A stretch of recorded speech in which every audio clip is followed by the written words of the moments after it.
Good morning, everybody. So my talk today is about what do global healthcare workforce look like in the next century. So my presentation today is not focusing on different types of healthcare workforce in terms of internationalization and migration that creates racial and ethnic diversity, or it's not also focusing on different types of workforce in the hospital or in the community in terms of skill mix. But I will be focusing mainly on what is happening now and what could be happening in the future so that we can think about workforce diversity and what workforce we will need in the next century.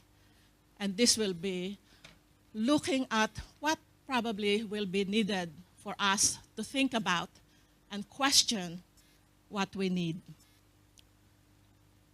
So the healthcare in the 21st century is built on creative power of competitive driven marketplace. These changes will result in dramatic improvements to the global healthcare, such as lower cost, higher quality, greater efficiency, and better access to care. However, this time in 2015, this vision of healthcare is far from what we hoped to attain.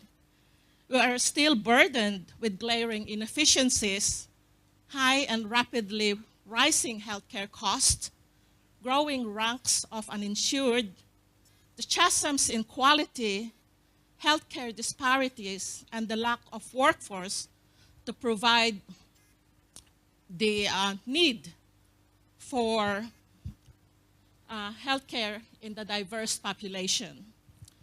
Despite this fact, healthcare remains to be one of the most rapidly expanding field in the healthcare arena. Many are attracted to join the bandwagon of the healthcare workforce. But these motivational factors create a number of workforce necessary to match the fast evolution of healthcare. The projected shortage today made the nursing profession a very attractive education option. But the number of jobs is not the only thing growing in the industry. Many people also envision a new, expanded scope of practice for today's nurse practitioners. Hence, advanced nursing practice is heavy on the grind on improving this practice. And I noticed that today and tomorrow, we will have a number of presentations from nurse practitioners and also what they have been doing in their field of specialization. The advanced practice nurses are trained to perform a number of tasks, but the shortage of nurses remains because it is not easily quantifiable. There are some studies that says that it is not a shortage of individuals with nursing qualifications. The shortage of nurses willing to work in the present condition is the problem. And we all know that there are a lot of problems in the healthcare setting, not only in terms of the number of nurses working now from different countries that have problems probably in languages and in problems with acculturation in a host country.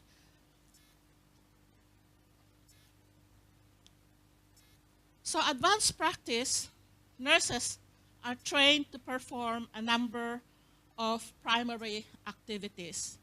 This includes assessing patients' needs, deciding to admit patients to hospitals, making diagnoses, writing prescriptions, and in some countries, these are actually being practiced. But in some countries, there are still problems about prescribing rights for nurse practitioners. Organizations such as the Institute of Medicine argue that advanced training provided by graduate nursing programs prepare nurse practitioners to provide the same primary care as a general physician. However, the scope of practice for nurse practitioners are not legally allowed to apply their training. What makes this a difficult challenge for the nurses to perform advanced practice is the resistance of physicians to what nurse practitioners can do, and question that the role should be left to the doctors to do. IIM also has suggested 4 recommendations for the practice of how nursing should be redefined in the 21st century. That nurses should be allowed to practice to the full extent of their training. Nursing education system should provide seamless academic progression, much like the pre-med to the medical school system. They should be equal partners with physicians and other health practitioners in the process of redesigning healthcare system, and there should be a better data collection and more consistent information infrastructure in order to improve workforce training and policy making. So what would be the look of healthcare in the next century? And I'm going to look at the 22nd century because that's where we are heading nowadays. So in the next 85 years, we will witness dramatic changes as medical science solves the mystery of common chronic diseases such as cancer, atherosclerosis, and heart disease, and stroke, diabetes, and so forth. Our understanding of the brain will be dramatically different in terms of details and complexity. Persons will have the potential to live out their lifespan, and I guess they will exceed 80 years old in the next century, and thus delay the onset of disability. Medical care will be more self-directed as information is more made accessible and user-friendly. Care will not be as invasive, and minimalist techniques will overtake traditional surgery, for example. The institution we now associate with healthcare, such as hospital and doctor's office or community or what you call general practice, will predictably be surpassed by facilities driven by technological changes. For example, blood glucose sensor can be implanted and glows when the blood sugar changes. This sensor is designed to be easily injected under the skin and removed with tweezers. Robots in surgical rooms will be equipped with compact X-rays, MRI machines, lasers, scalpels, and other equipments. They will be able to draw blood, collect urine, and analyze the data against used medical databases. Recombined DNA techniques will be used to gene splicing or gene modification, which is scientifically possible to create exact copies of DNA fragments. In medicine, wired technology is already transitioning to future wireless technology. Different types of energy will be used in place of invasive electrodes to further science in the lab and help heal people in hospital. In medical setting, quadriplegics will be fitted with microelectrodes in the motor context of the brain. Just by thinking, They can move robotic arms. And a lot more has been happening nowadays in terms of using several of these technologies that enable people with muscular dystrophy and other disorders to move cursors and type keys rather adeptly on a computer. The brain-computer interface injuries, for example, will be used to localize specific cell-by-cell damage, report areas of localization, and help the patients through brain plasticity to migrate functionality to other portions of the non-damaged cells. The development of tiny nanorobots ranging from a small size of 0.1 to 10 micrometers will be used to both the medical industry and environmental fields. And they can take over the medical field by performing surgery on cancer cells and other types of problems in the body, such as polyps.